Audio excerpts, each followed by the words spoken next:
Adventures in Research. This is the story of the lost chemical and how it was found. The story of a compound known to science as dichloro, diphenyl, trichloroethane.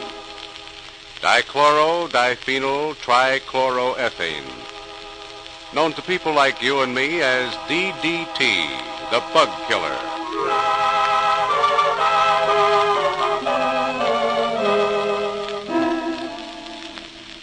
We are apt to think of DDT as a very recent discovery, for only in the last few years have we heard about this potent compound. But strangely enough, DDT is far from new, for dichloro, diphenyl, trichloroethane was a chemical lost beneath the gathering dust of time for many years. Who discovered it? How did it get lost? Who found it again? What characters from the strange book of research history played a part in this dramatic game of button, who's got the button? That is the story. First, there was Othmar Zeidler of Strasbourg, Germany, a strange young student of chemistry whose preference for his work far exceeded his desire for play, a trait responsible in part for the discovery of the bug battler we know today.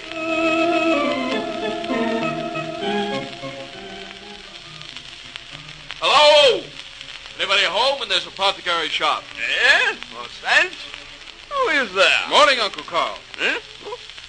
Oh, it's you, Othmar. Why must you shout like that? You frightened me so I very nearly dropped my best mixing motor. No, I'm sorry, Uncle Carl. I guess I'm just a little over-elated this morning. Over-elated. You must have met a young lady at the dance last night. You're wrong on both counts, Uncle Carl. I didn't go to the dance. Didn't go to the big dance? Neither did I meet a new young lady. Too bad, too bad. Then what else is making you so frisky? I did make the acquaintance of a new chemical. Yes, of course. What? I must be getting a little deaf, maybe.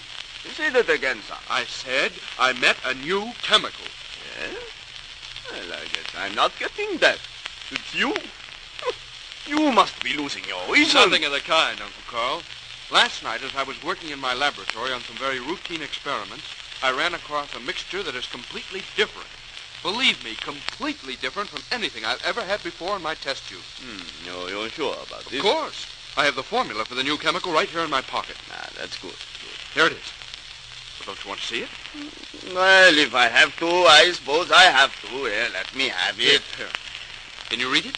My boy, I've been reading formulae for a longer time than you've been eating even. Of course, Uncle Carl. I only meant... Now, let's see. I thought of... trichlorohydrin. What is this? It is a completely new chemical. There you are. Didn't I tell you it was? Yes, it's new, all right, but... Well, what's it good for? Well, that is, it...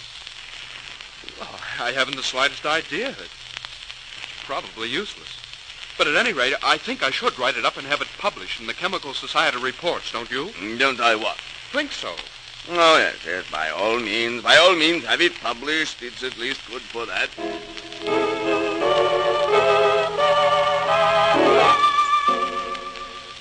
And so it was that DDT was first discovered in the modest laboratory of Othmar Zeidler, the strange young chemical student who wrote up his discovery, published it, and faded into oblivion in 1874, 2 years before the centennial of American independence.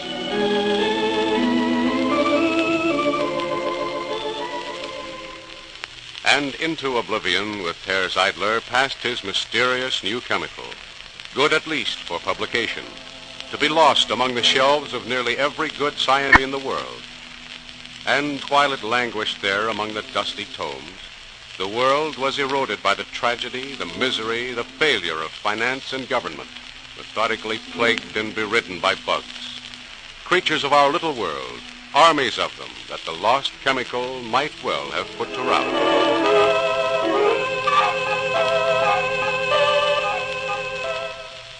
The years roll by now, and men ineffectually battle the miniature monsters. while dichloro, diphenyl, trichloroethane is only waiting for the man who, searching with a purpose, can release it, like Sleeping Beauty from its long, long nap. Finally, in the late 30s, the Prince Charming who will accomplish the awakening steps into the picture. The stage is a Swiss chemical factory where dyes and dressings for expensive as well as inexpensive clothing materials are produced. Being a modern establishment and progressive, this Swiss firm maintains a well-equipped research laboratory. One of the chemists, Paul Mueller, has stopped his employer, Mr. Ludwig, to call his attention to a vial of liquid that, in appearance, is very little different from the many other vials of liquid nearly overflowing the racks and shelves in the laboratory. What's this you have here, Paul? Mr. Ludwig, this is a little mixture I've been playing with. I found the formula for it in one of these old journals right here. Let's see. Reports of the German Chemical Society, 1850 to 1900. Old, isn't it? Yes, I just came upon it by chance, but I think it may help us in our moth-proofing problem. Let's see. These ingredients ought to have some effect. In fact, I can't for the life of me imagine why someone hasn't thought of it before. Maybe they have.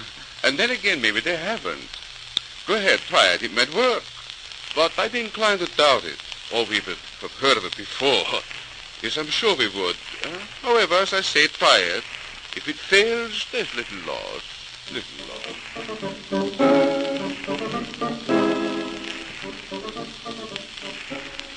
Paul Mueller did try it. He mixed the chemicals that the old formula called for, spent many an hour trying a little more of one ingredient, a little less of another, striking the proper chemical balance suitable to the use he had in mind. And then he trapped a few moths and a few flies, exposed them to the long-forgotten Othmar Zeidler's chemical. Well, this is a find indeed. A real find.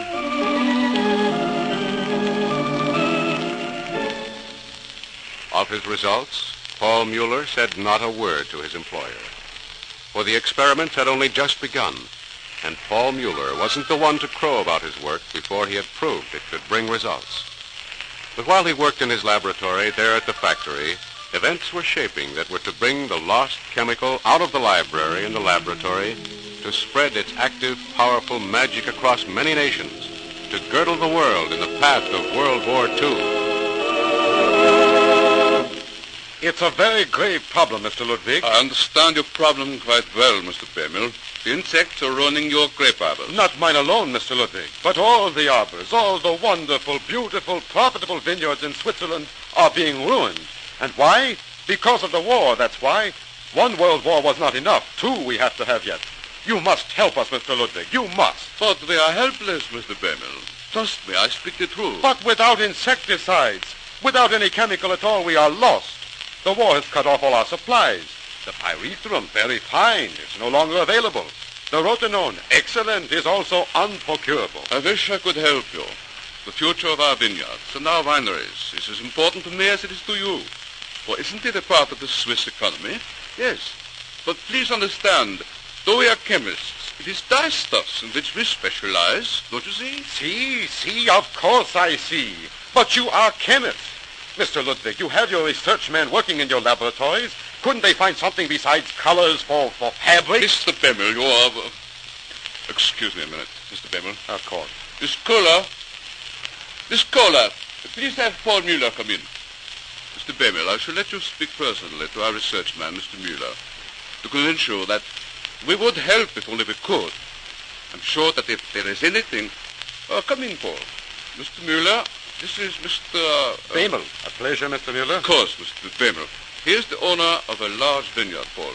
He's faced, he tells me, with the problem of losing his fruit to the ravages of some sort of insect. Oh, it is terrible, Mr. Mueller, terrible.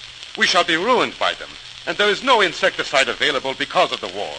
That is why I am here, to ask the kind assistance of your company. I try to assure Mr. Bemmel there is nothing we can do to get him a chemical to take the place of the ones they've been using here before. But perhaps we can give him one, sir. You can? What's this? See here, Paul, this is no time I haven't spoken to you about it before because I wasn't completely done with my experiments. But you recall the old formula, the one I showed you in the scientific journal. Oh, I can't say that. Yes, I do.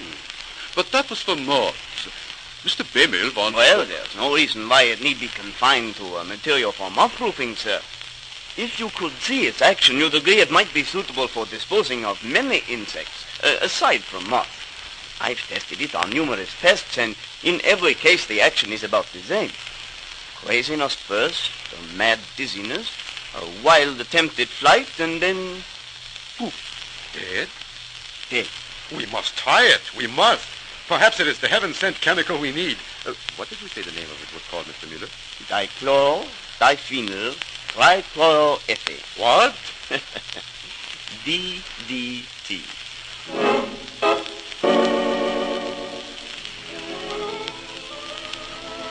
Out of Paul Mueller's laboratory in the Swiss dye works came DDT, into the light of day at last.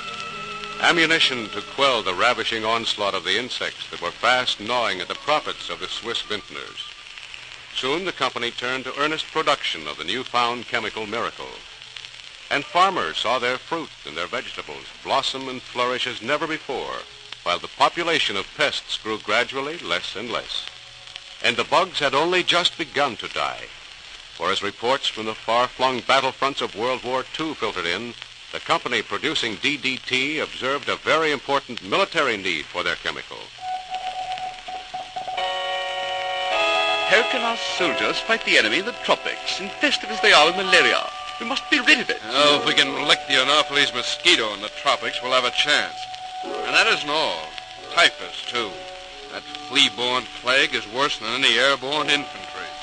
You see the news, gentlemen. You know how important a good insecticide is, and we know we have it. It might be a very good idea to contact our American office, in our code, of course, and have them pass the word along to the American government that we have a very important weapon for sale. Is the board not agree?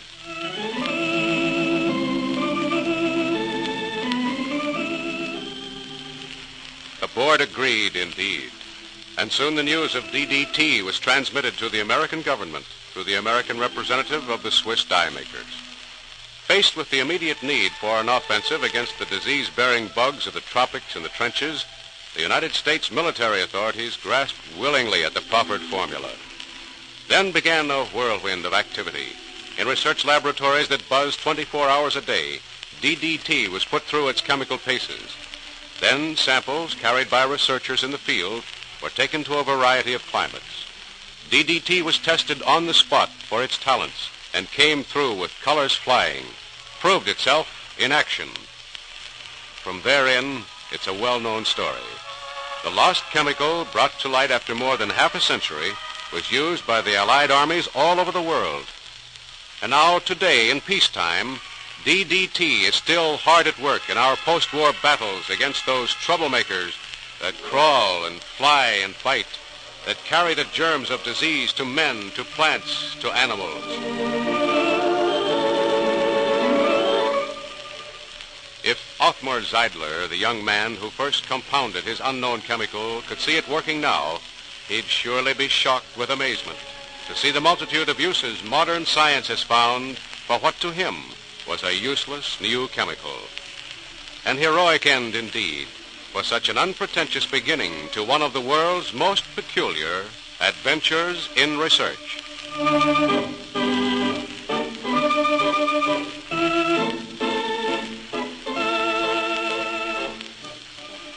And that's today's story by Dr. Phillips Thomas, research engineer of the Westinghouse Research Laboratories. This is Paul Shannon inviting you to join us again next week for another transcribed Adventures in Research.